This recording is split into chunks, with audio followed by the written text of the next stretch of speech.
guys, so welcome back to the channel.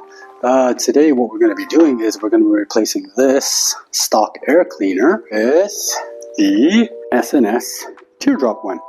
And this is everything that comes with it. That's your cover, your air filter, the backing plates, all the hardware, block off plates, the O-ring, and a couple of screws to hold on the cover. The first thing we got to do is get this old thing off first. So as always, first things first, got to remove the main fuse.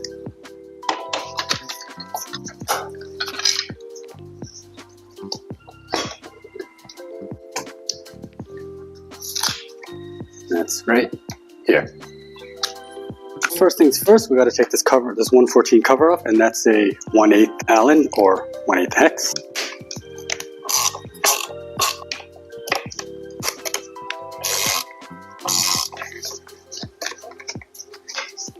Okay, so underneath that cover there is two more bolts for the actual cover for the air filter, and those are 5/32.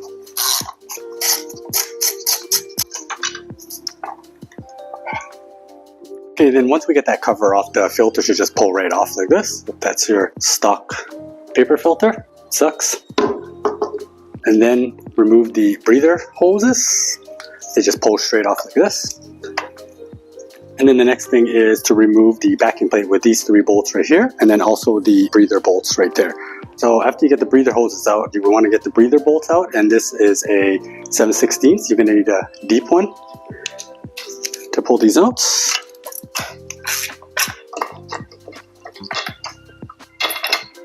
That one's out. The second one is out. And then we're going to remove these three bolts right here, which are 5/32.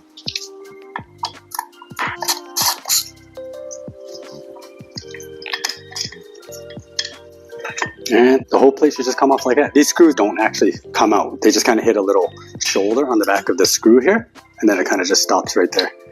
And we're just gonna kind of clean up this face right here a little bit, get it prepared for the new air cleaner.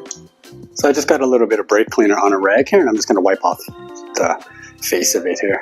It's actually pretty clean anyway. Didn't have to clean off too much. I know that on some bikes you might actually have a little bit of leftover gasket material because it just kind of fuses to it or melts right to it. But mine wasn't too bad. It looks pretty clean. Okay, so first thing we got to do before we put the new plate on is to attach this piece to the backing plate right here. And that blocks off this little connector right here from the throttle body. So the plate comes like this, and it has a little notch right here where this piece actually attaches to, right here, just like that. And then there's a screw that comes with it that goes right in here.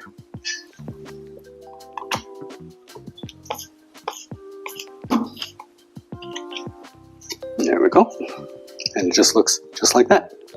The next thing we're going to do is we're going to put these screws in, and they'll actually screw all the way in, but because there's a little bit of a shoulder here, it'll drop in, but it won't fall back out. It'll stay in the slot, which makes it a lot easier to put it on the bike later. So you're just going to put it in like this, thread them all the way in, and it just drops down like that. And then it just stays just like that. Do that to all three of them.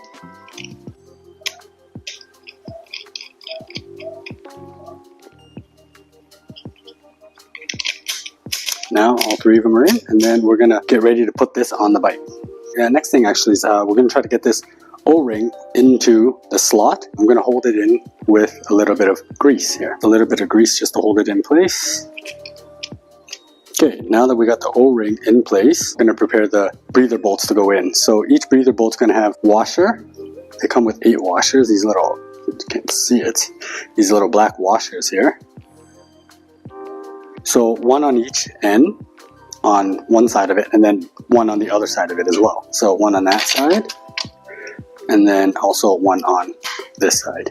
And we're going to try to put this on all at one time, just like this. One big piece all the way on, just like that. Okay, so before I put it on, I'm going to put a dab of Loctite on all the screws, and I'm going to start screwing them all down, but not all the way down just yet.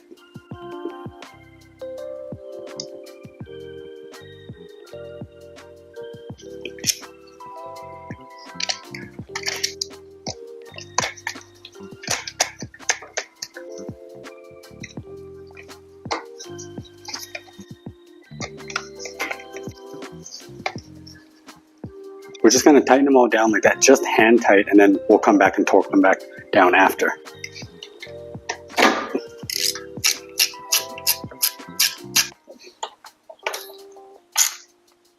Okay, now that we got that on, we're going to torque these down, these three here, down to 72 inch-pounds first. 71, 2.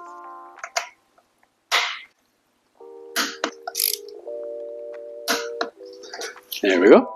The next thing we're going to do is we're going to use one of these washers here, one of their washers, and then you're just going to want to check to see if there's a gap between the backing plate and the cylinder head. That's the reason why they ended up giving you so many, just in case you needed to stack them just to fill the gap. But mine has basically 0 gap here. And now we're just going to torque these down to 10 to 12 foot-pounds.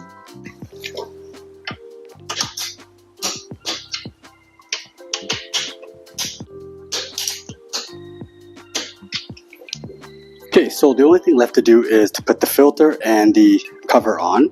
And they come with these 2 screws right here to do that. And we're going to put a little bit of Loctite on it. What I like to do with a lot of these black screws like this, I'll take a little bit of just a rag or a towel, and I just put it over top like this and put my screwdriver into it, just so that it doesn't mar up the inside of it, and then now it's not really black. It's, you know, you've taken off the coating on it.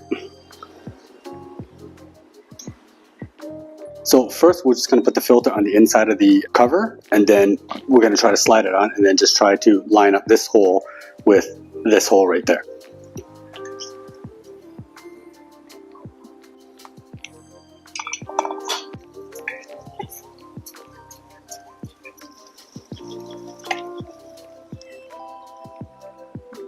Once we've screwed that down hand tight, I'm just going to give it a quick wipe here. And that's it. We are done. Simple, easy, quick, not too difficult to do. Pretty straightforward. My bike has already been tuned, so I don't have to worry about that because I got the pipes, and then now I got a better air cleaner. For yours, you might get it tuned after you do something like this to help it breathe better, help it run better. It'll definitely, even a stock bike would need a good tune too, because they're pretty restricted from the factory.